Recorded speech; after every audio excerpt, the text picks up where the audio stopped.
Hujan lebat yang mengguyur kawasan Denpasar pada Senin malam menyebabkan sejumlah kawasan dan sekolah di kota Denpasar terendam banjir. Seperti yang terjadi di SMP 6 Denpasar, akibatnya siswa pun terpaksa diliburkan. Seperti inilah kondisi areal sekolah SMP Negeri 6 Denpasar Selasa pagi. Hujan lebat yang mengguyur kawasan Denpasar sejak Senin malam menyebabkan sekolah terendam banjir. Seluruh isi sekolah terendam banjir. Ruangan kelas dan ruang guru terendam banjir hingga setinggi lutut orang dewasa.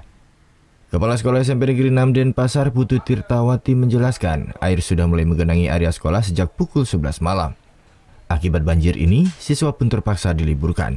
Mengantisipasi bahwa siswa kami pulangkan untuk belajar di rumah karena kami khawatir kalau siswa tetap berada di sekolah, kami tidak bisa menjamin keselamatan mereka, sehingga kami pulangkan untuk mendapatkan keselamatan di rumah masing-masing.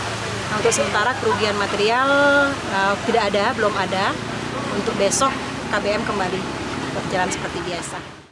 Peristiwa banjir di sekolah ini merupakan yang pertama kali terjadi setelah sebelumnya sempat terjadi pada tahun 2004. Untuk mempercepat surutnya air di areal sekolah, pihaknya sudah berkoordinasi dengan Badan Penanggulangan Bencana Daerah dan Dinas Pekerjaan Umum Kota Denpasar.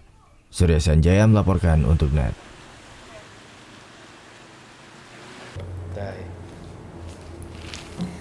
Udah selesai kan nontonnya? Nah, jadi jangan lupa buat like, komen, dan subscribe ya.